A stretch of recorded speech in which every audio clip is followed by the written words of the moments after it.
The email from my brother arrived 3 weeks before Christmas. Family holiday party at Eastwood Country Club. Adults only. Cocktail attire.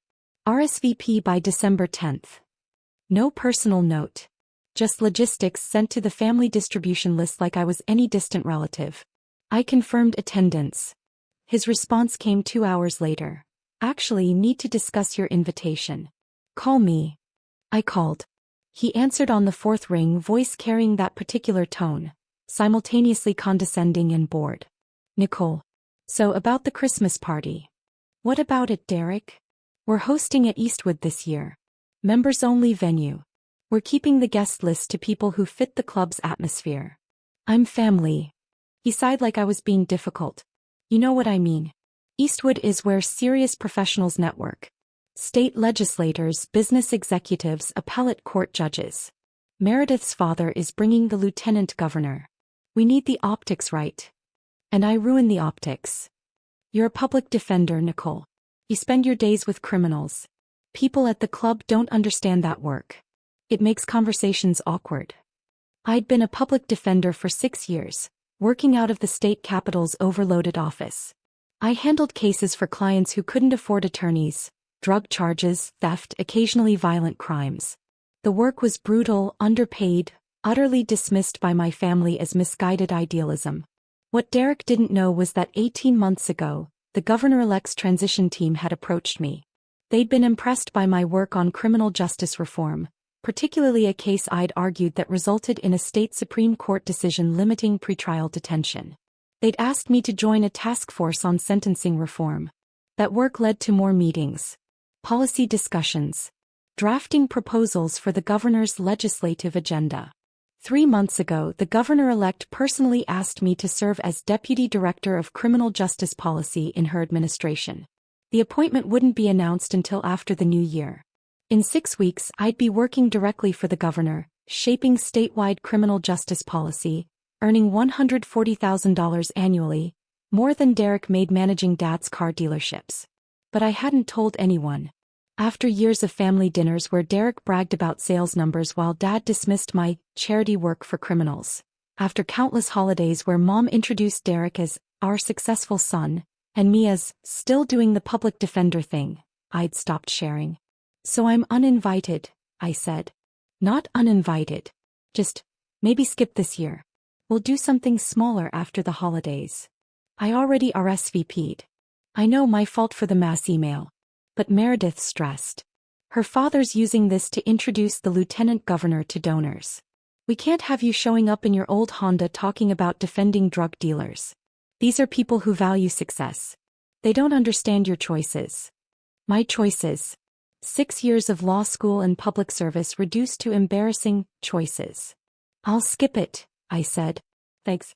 I knew you'd understand. We'll catch up after New Year's. He hung up before I could respond. I looked at the email on my laptop. Confidential. Gubernatorial appointment announcement timeline. The governor's communications director had sent it that morning. They were planning the announcement for January 8th. Full press conference, policy briefing, the whole rollout. Derek's party was December 23rd.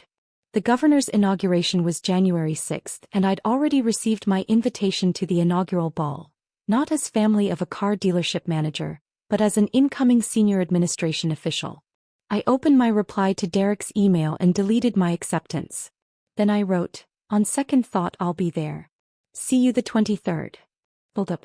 The day of the party, I drove to Eastwood Country Club in my Honda Civic. The car Derek had specifically mentioned as embarrassing. The club sat on 200 acres of manicured grounds, all old money elegance. I parked between a Mercedes and a Tesla. Inside, the party was in full swing. The ballroom glittered with tasteful Christmas decorations. Men in suits networked over cocktails. Women in designer dresses clustered in conversation groups. I spotted my family immediately. Derek stood with Meredith and her father, State Senator Richard Hartwell. Mom and Dad flanked them, thrilled to be adjacent to political power. Derek saw me. His expression flickered. Surprise, irritation, forced pleasantness. Nicole. You made it after all. I said I would. Meredith air-kissed my cheek, smile not reaching her eyes. We're so glad you're here. Though maybe keep what you do, General. People here don't always understand public sector work. Senator Hartwell extended his hand. Richard Hartwell. You're Derek's sister. Nicole Chin. Yes. What do you do? Before I could answer, Derek jumped in. Nicole works in criminal law. Very dedicated to public service. Making it sound like volunteer work. Hartwell nodded politely and immediately turned back to Dad to discuss investments. I was dismissed. The evening progressed as expected. I drifted through conversations where I was introduced as Derek's sister, the lawyer, with no follow-up questions. Mom steered me away from important guests. Dad pretended to listen, then changed subjects to Derek's achievements. I was at the bar when I heard Meredith's voice behind me. I still can't believe Derek invited her. She's a public defender. Defends drug dealers and criminals. Can you imagine discussing that with the lieutenant governor? Does she even belong to the club? God no. She couldn't afford membership on a public defender salary. We only got her in as Derek's family guest. I turned. Meredith's face went pale. Nicole. I didn't, we were just. Don't worry. I know exactly what you think of my work. I walked back into the ballroom. A commotion near the entrance caught my attention. Two men in dark suits, earpieces visible. Secret Service. Behind them, Governor-elect Sarah Martinez walked in with Lieutenant Governor-elect James Torres. The room's energy shifted instantly. Conversations stopped. Senator Hartwell rushed forward, followed by Derek and Meredith. The governor smiled graciously, shaking hands with Hartwell. Her eyes scanned the room, then landed on me. Her expression brightened. She said something to her security detail and started walking in my direction. Derek was still talking to the lieutenant governor, unaware. Mom stood with her back to the entrance. No one in my family had seen the governor arrive. Governor-elect Martinez reached me, extending her hand warmly. Nicole. I hoped you'd be here. I tried calling earlier. Conversations around us stopped. Heads turned. Governor Martinez. I didn't expect to see you here. Richard Hartwell invited us weeks ago. But honestly, I was hoping to run into you. Have you reviewed the policy briefing materials my team sent? The room had gone silent. Everyone stared. I reviewed them yesterday. The sentencing reform proposals are solid. I have some suggestions on implementation timeline. Excellent. That's exactly why we need you leading this work. She turned to her aide. Make sure Nicole's on the calendar for the policy summit next week. Derek appeared at my elbow, face confused. Governor Martinez, I'm Derek Chin, Nicole's brother. Mr. Chin, nice to meet you. She shook his hand briefly, then turned back to me. Nicole, I wanted to discuss the announcement timing. Communications wants the full rollout on the 8th, but I'm wondering if we should move it up. Senator Hartwell materialized along with Meredith and my parents. Mom's face was pale with confusion. Governor, what a wonderful surprise, Hartwell said smoothly. I don't believe you've met the Chin family. Actually, Richard, I know Nicole quite well. We've been working together for months on criminal justice reform. She's going to be a key member of my administration. Revelation. You could have heard a pin drop. Derek's mouth fell open. Administration? Nicole. Governor Martinez smiled. You didn't know? Nicole's been appointed Deputy Director of Criminal Justice Policy. She'll be helping lead our reform agenda. Sentencing guidelines, pretrial detention, rehabilitation programming.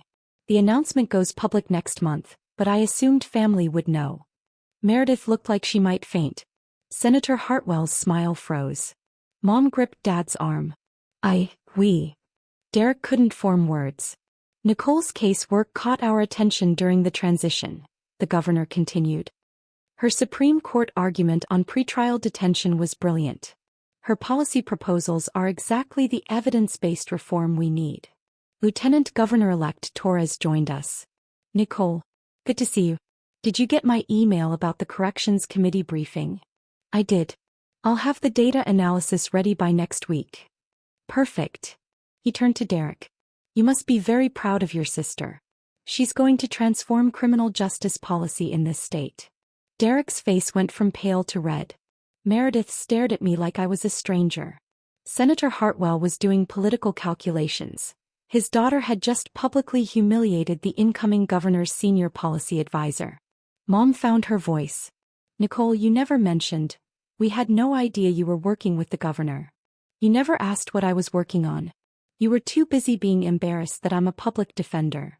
The words landed in dead silence. Dozens of guests watched, the state's political elite witnessing my family's public reckoning. Governor Martinez looked between us, understanding dawning. "Your family didn't know about the appointment?" "I haven't had a chance to tell them. We don't discuss my work at family gatherings. Because we thought," Mom started then stopped. "You thought I was wasting my career defending criminals," I finished. "Derek told me not to come tonight because my work might embarrass the family in front of important people." Derek's face went purple. "Nicole, that's not. You said I didn't fit the country club atmosphere. That talking about my work would make conversations awkward.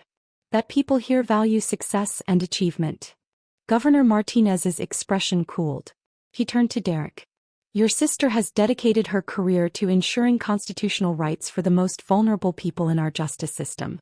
She's argued before the state Supreme Court. She's shaped policy that will affect thousands of lives. And you told her she doesn't fit." The room was silent. Phones were out, people filming, posting. "Governor, I'm sure this is just a family misunderstanding," Senator Hartwell tried. "Is it? Because it sounds like Ms. Chen's family has been dismissing crucial public service work as something to be ashamed of." He turned to me. "Nicole, I'm sorry you've dealt with this. Your work matters. The people you represent matter."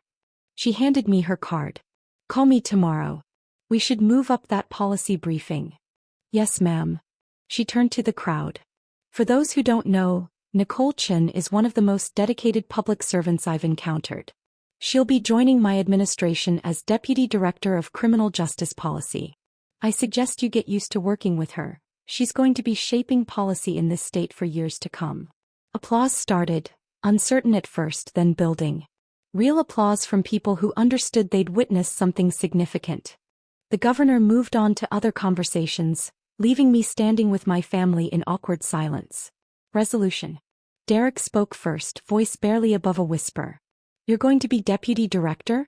In the governor's office?" "Yes." "How long have you known?" 3 months. Mom's eyes filled with tears. 3 months and you didn't tell us." "Why would I?" So Derek could explain to his country club friends that his sister got a political appointment she didn't deserve.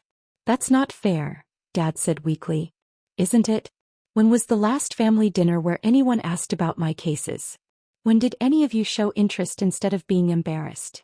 Meredith tried to salvage something. "We just didn't understand." "You didn't try to understand. You were too busy being ashamed I worked with criminals. That I drove a Honda. That I couldn't afford country club memberships." "Nicole, please," Mom said.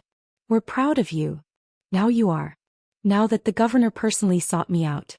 But last week, Derek uninvited me because I embarrassed the family." I picked up my purse. "I need to go. I have briefing materials to review." "Wait," Dad said. "We should celebrate." "Celebrate what?"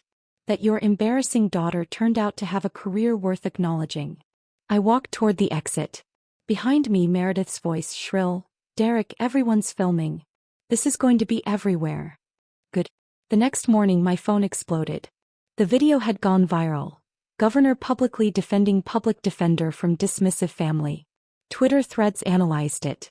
Legal blogs discussed it. News outlets requested interviews. The governor's communications director called. "The video's getting enormous traction. We're moving up your announcement. Strike while the iron's hot." Derek called 17 times. I didn't answer. Mom sent a long email about family and forgiveness. I deleted it. Senator Hartwell's office requested a meeting to discuss policy priorities. I had my assistant schedule it for late February. The incident became a case study in law schools.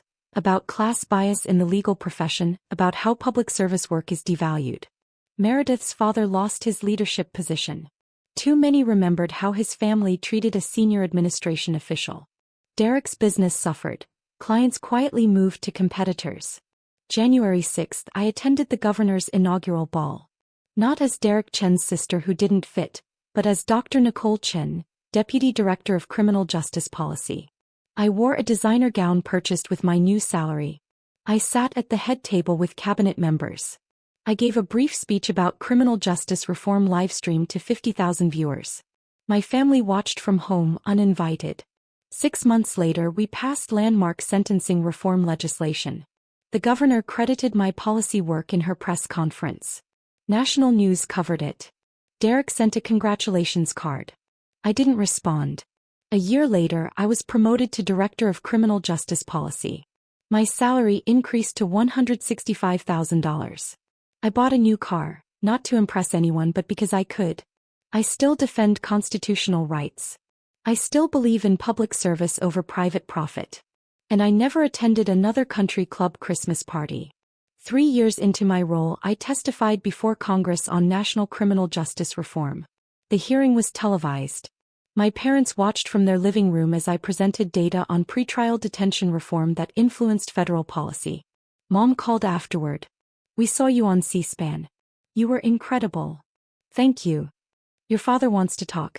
He's been going to therapy. Trying to understand why he dismissed your work for so long." I didn't respond immediately. "We know we can't undo the years of not seeing you," she continued. "Not valuing what you were building. But we'd like to try. If you're willing." "I don't know if I am." "That's fair. We'll be here when you're ready. If you're ever ready." She hung up. I sat in my office overlooking the Capitol, the same office where I drafted policies that reduced incarceration rates by 18% statewide. Derek never apologized directly. But 6 months later, I heard he'd quietly donated to the public defender's office. A significant amount, no press release, no recognition sought.